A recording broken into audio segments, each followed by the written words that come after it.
Bismillahirrahmanirrahim və bihi nəstəin. İnsan bu dünyada bir çox şeylər üçün həsrət çəkir. Məsələn, hansısa bir işi səhv görəndə bir müddətdən sonra onun üçün həsrət çəkir və onu düzəltməyə çalışır. Təbii ki, insan bu dünyada əgər nə qədər həyatdadırsa, öz səhvlərini düzəltməyə fürsəti vardır. Amma bir də var axirət həsrəti. Allah Teala Qurani Kərimdə ayələrin birində axirəti həm də həsrət günü adlandırır. Yevmul həsrə. Bu daha çətin və daha ağırdır. Çünki insan artıq axirətdə heç bir səhvlərini düzəltməyə imkanı yoxdur. O baxımdan insan çalışmalıdır ki, bu dünyada etdiyi səhvlərin düzəltsin ki, axirətdə artıq həsrət çəkərkən onları geri qaytarmaq mümkün olmayacaq. Nə qədər insanın bu dünyada ömrü var, həyatı var, gərək etdiyi səhvləri düzəltməyə çalışsın. Axirət günündə bir neçə mühüm məsələlərə görə həsrət çəkən insanlar olacaq. Qurani Kərim bu barədə bizlərə məlumat verir. Biz Qurani Kərimin ayələrinə baxsaq və axirətdə hansı məsələlərə görə həsrət çəkilməsi məsələlər ki var, onlara diqqət etsək, başa düşərik və dərk edərik ki, nə qədər ki bu dünyadayıq, nə qədər ki nəfəsimiz gəlir, gedir, həyatdayıq, bu səhvləri düzəldək ki, artıq axirətdə bu şeylərin həsrətini çəkməyəcək. Birinci məsələ bundan ibarətdir. Dünyada yaxşı insanlarla dostluq etmək, yoldaşlıq etmək, iş görmək, həmkarlıq etmək və s. və ilaxır mövzularda yaxşı insanlarla bir yerdə olmaq çox mühümdür. Əgər insan bu cürünə olmasa, qiyamət günü bunun üçün çox həsrət çəkəcək. Çünki insan yaxşı insanlarla yol yoldaşı olmasa, həmkarlıq etməsə, istər hər hansı bir sahədə olsun, dini, siyasi, iqtisadi və s. və ilaxır. Bu sahələrdə əgər yaxşı insanlarla, düzgün insanlarla, ədalətli insanlarla həmkarlıq etməsə, yoldaş olmasa, insan qiyamət günü bunun həsrətini çəkəcək və bunu da düzəldə bilməyəcək. Allah Qurani Kərimdə buyurur ki, Ya veylətə leytəni ləm ətəqid fulanan xəlila. Qurani Kərimdə Allah Teala buyurur ki, insan qiyamət günü həsrət çəkərkən, bu işə görə həsrət çəkərkən deyəcək, ey kaş bu dünyada, yəni dünya həyatında, kaş ki filan kəsi özümə dost tutaydım, filan kəslə yol yoldaşı olaydım, yəni filan kəs yaxşı insan, düzgün insan, ədalətli insan. Onlarla gərək həmkarlıq edərdim, yoldaşlıq edərdim ki, qiyamət günündə həsrət çəkənlərdən olmayaydım. Bu birinci məsələ. İkinci məsələ, dünya həyatında Peyğəmbərə tabi olmaq, Peyğəmbərə itaat etmək. İslam Peyğəmbəri, bizə din gətirən Peyğəmbər sallallahu aleyhi və səlləmə tabi olmaq və onun yolunu getmək çox mühümdür. Əgər insan bu cürünə olmasa həyatda, qiyamət günü bunun üçün də peşmançılıq çəkəcək və həsrət çəkəcək və bunu da düzəltməyə heç bir fürsəti olmayacaq. Allah Qurani Kərimdə bu barədə də bizə buyurur ki, وَيَوْمَ يَعَضُّ الظَّالِمُ عَلَى يَدَيْهِ يَقُولُ يَا لَيْتَنِ اتَّخَذْتُ مَعَ الرَّسُولِ سَبِيلًا. O insan, o zalim insan, hansı ki Peyğəmbər yolunu getmədi, Peyğəmbərə tabi olmadı, Peyğəmbərin dediklərini eşitməyərək, istər özünə, istər digərlərinə zülm etdi, o qiyamət günü Allah buyurur ki, Qurani Kərimdə əlini dişləyəcək və deyəcək ki, kaş ki mən Peyğəmbəri özümə dost tutaydım, Peyğəmbərin yolunu gedəydim. Təbii ki, sual oluna bilər ki, bugün Peyğəmbər həyatda yoxdur. Biz necə ondan yol yoldaşı ola bilərik? Peyğəmbər cism olaraq yoxdur. Peyğəmbərin yolu qalıb, Peyğəmbərin həyat tərzi qalıb, Peyğəmbərin bütün sahələrdə atdığı addımlar istər Qurani Kərim vasitəsilə, istərsə də hədislərlə və tarixi mənbələrlə bizə çatdırılıb. Bu da o deməkdir ki, biz Peyğəmbəri görməsək də onunla yol yoldaşı ola bilərik. Bu, böyük həsrətlərdən qiyamət günündə olacaq. O baxımdan insan gərək bu barədə düşünsün. Üçüncü məsələ, Allah Qurani Kərimdə zalimlar barədə buyurur. O ki, zülm edirlər insanlara, müsəlmanlara və qeyri-müsəlmanlara, cəmiyyətə, ətrafındakilara və həmçinin də özünə zülm edənlər, günahla özünə zülm edənlər barədə Allah Teala Qurani Kərimdə buyurur ki: "Vaqtarabal va'dul haqq" Haqq gün artıq gəlib çatdı. "Fəizə hiyə şaxisatun absarul-ləzina kafaru" O şəxslər ki, bu fürsətdən, dünya fürsətindən istifadə etmədilər və zülm etdilər, onların qiyamət günündə gözləri bərələr və deyərlər ki: "Ya veylətə, qad kunna fi ğaflatin" Biz qəflətdə idik həyatda. Biz həyatda qəflətdə idik ki, bu qədər pis əməlləri yerinə yetirdik. Ya veylətə, qad kunna fi ğaflatin min hada, bəl kunna zalimin. Özləri özlərini artıq təsdiq edəcəklər. Deyəcəklər ki, bəli, biz dünya həyatında biz zalimlardan idik. Bu da diqqət çəkən məsələlərdən biridir ki, insan gərək dünya həyatında buna diqqət etsin. Dördüncü məsələ, insanın var-dövləti ilə bağlı, əlinə gəldiyi maddiyyatla bağlı insan qiyamət günündə həsrət çəkə bilər. Allah Qurani Kərimdə bu barədə buyurur ki: "İnnellezine kafaru yunfiquna amvalahum." O şəxslər ki, öz var-dövlətindən həyatda olarkən düzgün istifadə etməyiblər, düzgün yerə xərcləməyiblər və elə yerlərə xərcləyiblər ki, İslamın, dinin qarşısını alıblar, İslamın yayılmasının qarşısını alıblar, müsəlmanlara zülm etmək yolunda xərcləyiblər, dünya həyatında olan insanlara, müsəlman və yaxud qeyri-müsəlmanlara zülm etmək yolunda xərcləyiblər, onlar qiyamət günündə həsrət çəkəcəklər. Allah buyurur ki: "İnnellezine kafaru yunfiquna amvalahum liyasuddu an sabilillah." Allahın yolunu kəsmək işində bunlar pul xərclədilər. Bugün dünya həyatında belə insanlar çoxdur, belə cəmiyyətlər çoxdur. Belə şəxslər çoxdur ki, pul xərcləyirlər ki, İslam dininin yayılmasının qarşısı alınsın.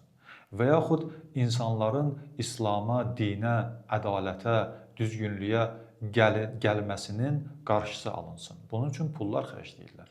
Bugün dünyada insanlara ki, zülm olunur, müsəlman və qeyri-müsəlmanlara zülm olunur, xüsusən Qəzza, Fələstin və digər yerlərdə məzlumlara zülm olunur, bunun üçün pul xərclənir.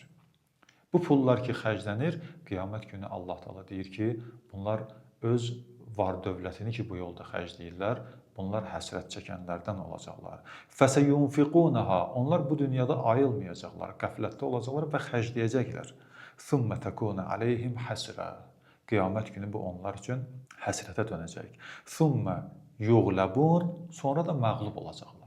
Allah Teala deyir ki, sonda onlar məğlub olacaqlar. Vəllezine kafaru ilə cəhənnəmə yuhşarun. Yerləri də qiyamət günündə, axirətdə cəhənnəm olacaq. Beşinci məsələ, Allahın göstərişlərinə qarşı səhlənkarlıq edənlər. Allahın buyruqlarına qarşı səhlənkarlıq edənlər olacaqlar. Bəzi insanlar var ki, Allahdan qeyrisinin yolunda səhlənkarlıq etməzlər, canla başla yerinə yetirərlər və yetişərlər o işə, amma Allahın işi gələndə səhlənkarlıq edərlər. Bu cürlə insanlar qiyamət günü həsrət çəkənlərdən olacaqlar. Baxın, insanlar bəzən görürsən ki, Allahın buyruqları, yəni namaz, oruc, ibadət, ictimai məsələlər, siyasi məsələlər və s. və ilaxır məsələlərdə görərsən ki, səhlənkarlıq edərlər və bu sahələrdə Allahdan qeyrisinin göstərişlərinə daha yaxşı əməl edərlər, amma Allahın göstərişlərinə əməl etməzlər, ədalətsizliyə yol verərlər. Bunlar qiyamət günü həsrət çəkənlərdən olacaqlar. Allah da Qurani Kərimdə həm ibadi məsələlərdə, yəni ibadət məsələlərində, həm ictimai və siyasi məsələlərdə ayələr buyurub. Allahın buyruğuna əsasən bu sahələrdə iş görmək və səhlənkarlıq etməmək lazımdır. Məsuliyyət hiss etmək lazımdır. Amma baxarsan, görərsən ki, bəzi insanlar Allahın göstərişlərinə yox, Allahdan qeyrisinin göstərişlərinə daha yaxşı yetişərlər və daha məsuliyyətli olarlar. Bunlar qiyamət günü həsrət çəkənlərdən olacaqlar. Ona görə Allah Taala Qurani-Kərimdə buyurur ki, bu cür insanlar qiyamət günü deyəcəklər: "Ən təqulə nəfsun ya həsrətə alə ma farrattu fi cənbillah." Allah yanında səhlənkarlıq etdiyimə görə peşmançılıq çəkirəm. Allah Qurani-Kərimdə başqa bir ayədə buyurur ki: "Və ənzirhum yevməl həsrə." Buyurur: "Ya peyğəmbərim, həsrət günü barədə insanları qorxut, ayılt, onları xəbərdar et. Və ənzirhum yevməl həsrəti iz qudiyəl əmru və hum fi ğaflətin və hum la yu'minun." Onlar nə qədər ki qəflətdədirlər, qəflətdə qalacaqlar, onları ayılt, onlara xəbərdarlıq et ki, qiyamət günü həsrət çəkənlərdən olmasınlar. 6-cı məsələ, öz axirətini başqasının dünyasına görə satanlar. Bu çox mühüm məsələdir. Baxın, bəzi insanlar öz axirətini öz dünyasına görə satır. Peyğəmbərimiz sallallahu aleyhi və səlləmdən də bu barədə hədis var. Həzrəti Peyğəmbərimiz buyurur ki, bəzi insanlar, yəni hədis bu cür nədir? Həzrəti Peyğəmbərimiz buyurur ki, şər insan odur ki, pis insan odur ki, öz axirətini dünyasına satar. Yəni dünyasını əldə etmək üçün, dünya əldə etmək üçün axirətini əldən verər. Bu şər insandır. Yəni dünya qazanmaq üçün axirəti əldən verər. Dünya qazanmaq, yəni dünyada halal qazanmaq qəbahət deyil. Amma dünyanı qazanmaq üçün axirəti əldən verəsən, bu şər insandır. Bu şər insanların işidir. Peyğəmbərimiz buyurur ki, şər insan odur ki, dünyasını qazanmaq üçün axirətini əldən verər. Və bundan daha şər, daha pis odur ki, öz axirətini satır, əldən verir, başqasının dünyasını əldə etmək üçün. Yəni, başqası dünya əldə etsin, vəzifəyə çatsın, pula çatsın, var dövlətə çatsın. Onun üçün bu insan çalışır, axirətini əldən verir ki, filan kəs vəzifəyə çatsın. Axirətini əldən verir ki, filan kəs var dövlətə çatsın, qüdrətə çatsın. Peyğəmbər buyurur ki, bu daha şər insandır. Ona görə bu insanlar həm öz dünyasını, öz axirətini dünyasını satan insan qiyamət günü həsrət çəkəcək və bundan daha çox həsrət çəkən olacaq ki, öz axirətini əldən verdi, başqası dünya qazansın. Çünki özü heç bir şey qazanmadı, axirətini də əldən verdi, amma başqasına dünya qazandırdı. Bu daha şər insandır. Peyğəmbərimiz başqa hədisdə buyurur ki, "İnnə şərrən nasi nədamətən yevməl qiyaməti." Ən şər insan, ən çox peşmançılıq çəkən insan qiyamət günü odur ki, "Rəculun ba'a axirətəhu bidunya qeyrihi." O şəxsdir ki, öz axirətini əldən verdi, başqasının dünyasını, başqası dünya əldə etsin deyə. 7-ci məsələ, haqq ədalətdən danışıb, özü isə ona riayət etməyən insanlardır. Haqq ədalətdən danışır, haqdan danışır, düzgünlükdən danışır, dindən, imandan danışır, amma özü ona əməl etmir. Qiyamət günündə bu insanlar həsrət çəkən insanlardan olacaq. Ki, insan hamını haqqa dəvət edir, hamını ədalətə dəvət edir, hamını dinə, imana dəvət edir, amma özü ona əməl etmir.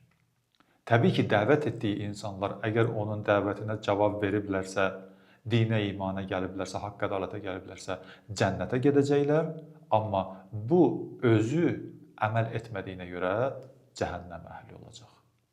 İnsanları cənnətə getmək üçün vasitəçi olan insan bəzən olur ki, özü hara gedir? Özü cəhənnəmə gedir.